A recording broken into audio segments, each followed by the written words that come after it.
প্রশ্ন এখান থেকে উঠে আসছে যে আপনারা যেটা বলছেন যে শেখ হাসিনাকে দেশ থেকে সরানো, এটা একটা দীর্ঘদিনের প্ল্যান এবং অনেক দিন ধরে এটা এক্সিকিউট হয়েছে, সেটা আপনি বিভিন্ন অনুষ্ঠানে প্রোগ্রামে বলেছেন। আমি আপনাকে এর মধ্যে জাস্ট একটা কথা বলে রাখি, একটা ভিডিও পাঠিয়েছি আপনাকে, এইটা যদি একটু দেখানো সম্ভব হয় আমার কাছে মনে হয় এই প্রোগ্রামটা ঋদ্ধ হবে এবং অনেকেই পরিষ্কার করে বুঝতে পারবে হোয়াটস গোইং অন। সরি, আপনি আপনার কথা কন্টিনিউ করুন, আমি একটা ভিডিও পাঠিয়ে দিয়েছি।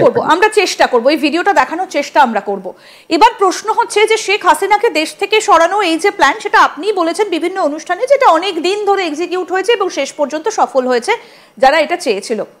এবার প্রশ্ন হচ্ছে যে এই যে হামলা চালানো পেহেলগামে এবং শেখ হাসিনাকে দেশ থেকে বের করে দেওয়া, কোথাও কি এটা একেবারে এক সুতোয় বাঁধা? একদম একদম কমপ্লিটলি।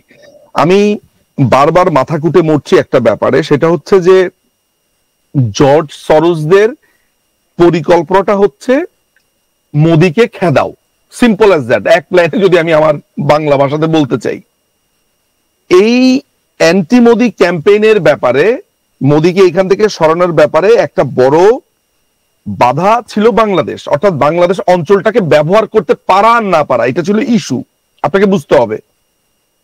তারপরে হচ্ছে যে মায়ানমারকে অ্যাটাক করা, এই জায়গাটাও প্রধানমন্ত্রী, কারণ এই যুদ্ধের কথা তো আমরা আগে থেকেই জানি যে এই ধরনের একটা সিচুয়েশন হতে পারে, কিন্তু প্রধানমন্ত্রী এইখানে কোনো যুদ্ধ হতে দেননি। যে ভিডিওটা আমি আপনাকে পাঠিয়েছি সেইখানে তিনি পরিষ্কার করে এই কথাগুলো বলেছেন যে তাকে প্রস্তাব দেওয়া হয়েছিল যে ভারতের একটা অঞ্চল বা তার এইটাকে ক্লিয়ার করে একটা খ্রিস্টান এবং ইহুদি রাষ্ট্র গঠন করার প্রস্তাব তাকে দেওয়া হয়েছিল, এবং এইটা যদি তিনি মেনে নিতেন তাহলেই তিনি ক্ষমতায় থাকতে পারতেন। এটা তিনি পরিষ্কার করে সেই ভিডিওতে বলছেন। এবং একইভাবে তিনি বলছেন যে তারা একটা বেস করতে চেয়েছিল সেন্ট মার্টিনে।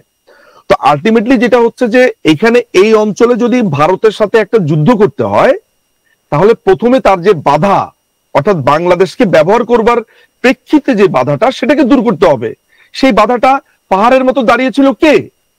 মাননীয় প্রধানমন্ত্রী বঙ্গবন্ধু কন্যা দেশরত্ন শেখ হাসিনা। ফলে শেখ হাসিনাকে এখান থেকে সরাতে না পারলে আপনি আপনার ওই স্ট্র্যাটেজিটা কোনোভাবে, এটা তো একেবারে জলবৎ তরলং, জলের মতো পরিষ্কার যে উনাকে এখান থেকে সরানোর পর সেন্ট মার্টিনে যাওয়া বন্ধ করে দেওয়া হলো। সেন্ট মার্টিন আমেরিকাকে দেওয়ার জন্য সমস্ত তোড়জোড় করা হলো, ডিপ সিকে দিয়ে দেওয়া হলো পিটার হাসদের কোম্পানির কাছে। এখন আপনার পার্বত্য চট্টগ্রামে কুকিচিনদেরকে, তারপরে আরসাকে আপনার অস্ত্র দেওয়া হচ্ছে। কুকিচিনরা আরসা বাংলাদেশে ঢুকে, আরাকান আর্মি বাংলাদেশে ঢুকে বাংলাদেশের প্রায় 150 জেলেকে গত 6 মাসে নিয়ে গেছে ধরে, গতকালকে নিয়ে গেল এরকম আরো 10 জনকে।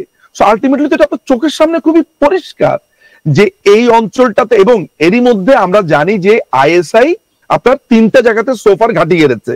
একটা হচ্ছে সিলেটে, একটা হচ্ছে রংপুরে, আরেকটা হচ্ছে আপনার এই কক্সবাজারে। তাহলে আইএসআই বাংলাদেশে কি অপারেশন চালাবে ইন্ডিয়াতে অপারেশন চালানো ছাড়া? মানে আইএসআই যখন একটা বাংলাদেশকে ঘাঁটি করে আইএসআই ভারতের দিকে হাত বাড়াতে চেয়েছিল প্রথম থেকেই, এবং এই যে পেহেলগামে যে ঘটনাটা ঘটলো সেটা সেই ঘটনারই, অর্থাৎ এই যে বাংলাদেশকে ঘুঁটি সাজিয়ে ভারতে আঘাত হানা, এটা কিন্তু তারই একটা এক্সাম্পল। দাদা, আপনি যে ভিডিওটা আমাদেরকে পাঠালেন, অর্থাৎ শেখ হাসিনা বাংলাদেশের প্রধানমন্ত্রী, তিনি কি বলেছিলেন আসুন দর্শকদেরকে শোনাই এবার।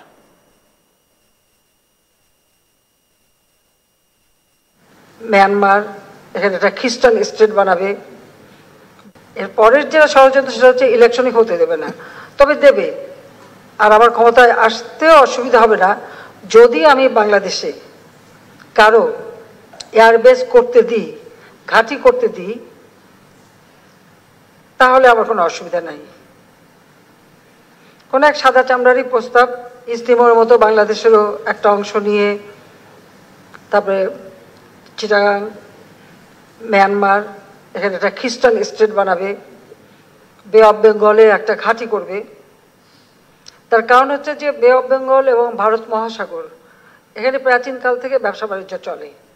আর এই জায়গাটায় কোনো রকম কোনো কন্ট্রোভার্সি নাই, এখানে কিন্তু কোনো কারো মানে ওরকম দ্বন্দ্ব নাই, কারণ ভারত মহাসাগর এবং আমাদের বে অফ বেঙ্গল ভারত মহাসাগরের মধ্যেই একটা উপসাগর, এটা সারা প্রাচীন যুগ থেকে ব্যবহার করা হচ্ছে।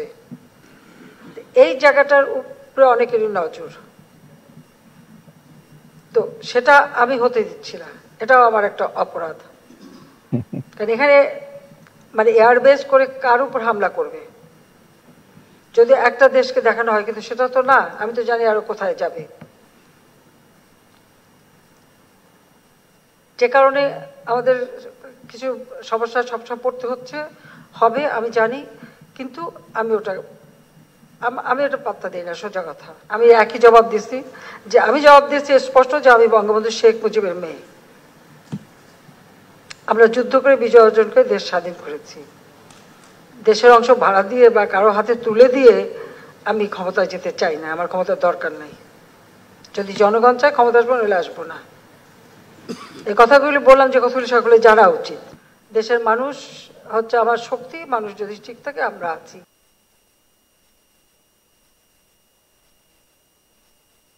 পরিষ্কার, শেখ হাসিনা, বাংলাদেশের প্রধানমন্ত্রী শেখ হাসিনার বক্তব্য একদম পরিষ্কার। তিনি বলছেন যে তিনি সেটা চাইছেন না এবং তিনি সেটা হতে দিচ্ছিলেন না, এটা তার অপরাধ। একদম একদম একদম আপনি একেবারে এর থেকে পরিষ্কার দেখুন, আপনাকে একটা পরিষ্কার জায়গাতে দেখতে হবে। আমি আপনাকে আপনাকে একটু রিক্যাপ করছি। ভারতের পেহেলগামের কাশ্মীরের এই ঘটনাটার আগে পাকিস্তান বারবার বলছিল যে বেলুচিস্তান যেই স্বাধীনতাটা চাচ্ছে সেই স্বাধীনতা সংগ্রামের ক্ষেত্রে ভারত মদদ দিচ্ছে।